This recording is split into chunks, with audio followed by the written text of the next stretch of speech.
बहुत समय पहले की बात है। नर्मदा नदी के किनारे एक घना जंगल था। उसी जंगल में एक चील अपने परिवार के साथ रहती थी। चील का स्वभाव बड़ा धर्मपरायण और दयालु था। उसी जंगल में एक सियारिन भी रहती थी। समय के साथ चील और सियारिन की गहरी मैत्री हो गई। दोनों अक्सर साथ रहती, बातें करती और सुख दुख बांटती। एक वर्ष जब आश्विन मास का कृष्ण पक्ष आया तो गांव गांव घर में जितिया व्रत की तैयारी होने लगी। जितिया व्रत संतान सुख और संतान की दीर्घायु के लिए किया जाता है। यह देखकर चील और सियारिन ने भी मन में ठान लिया, हम भी इस बार व्रत रखेंगे, नियम निभाएंगे और अपने बच्चों की लंबी उम्र की कामना करेंगे। दोनों ने नहाए खाए किया, नियम पूर्वक व्रत आरंभ किया। संकल्प लिया कि अगले दिन तक कुछ नहीं खाएंगी न जल पिएंगी। लेकिन उसी रात जंगल में खबर फैली कि पास के नगर के एक बड़े व्यापारी का निधन हो गया है और उनके घर में बहुत सा भोजन बांटा जा रहा है। यह सुनकर सियारिन का मन डोल गया। भूख पहले से ही सताई थी। उसने सोचा, क्यों न जाकर कुछ खा लूं, इतनी स्वादिष्ट चीजें मिल रही हैं, कौन मौका छोड़ता है। सियारिन व्रत का नियम भूल गई। वह चोरी छिपे व्यापारी के घर गई और पेट भरकर खा आई। उसका व्रत उसी क्षण भंग हो गया। इधर चील ने पूरा व्रत नियम से निभाया। उसने न कुछ खाया न जल पिया, बल्कि मन ही मन जितिया माता का स्मरण करती रही। दूसरे दिन पारण कर उसने विधि विधान से व्रत पूरा किया।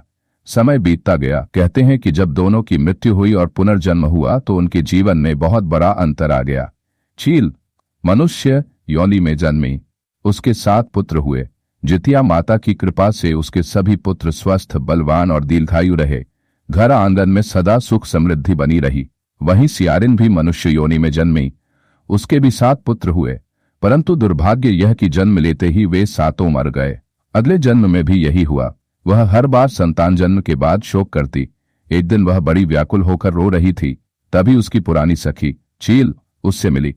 उसने पूछा, बहन तू इतनी दुखी क्यों है? सियारिन ने कहा, मेरा भाग्य ही फूट गया है। मेरी संतान बार बार जन्म लेते ही मर जाती है।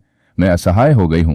चील ने उसे प्रेम से समझाया, बहन यह सब उसी पाप का फल है जो तूने पिछले जन्म में किया। याद कर, हमने दोनों ने जितिया व्रत रखा था, परंतु तू लालच में पड़कर नियम तोड़ बैठी थी और भोजन कर लिया था।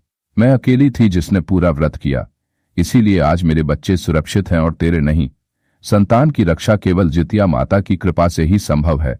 सियारिन ने यह सुना तो उसका हृदय कांप उठा।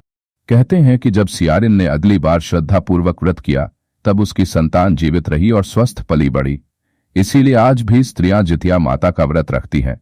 विश्वास है कि जो माता नियम पूर्वक इस व्रत का पालन करती है उसकी संतान पर संकट नहीं आता और उनकी दीर्घायु होती है। आपको यह कहानी कैसी लगी हमें कमेंट में जरूर बताएं। कमेंट में जितिया महारानी की जय लिखना ना भूलें। जितिया महारानी आप पर सदैव कृपा बनाए रखें। धन्यवाद।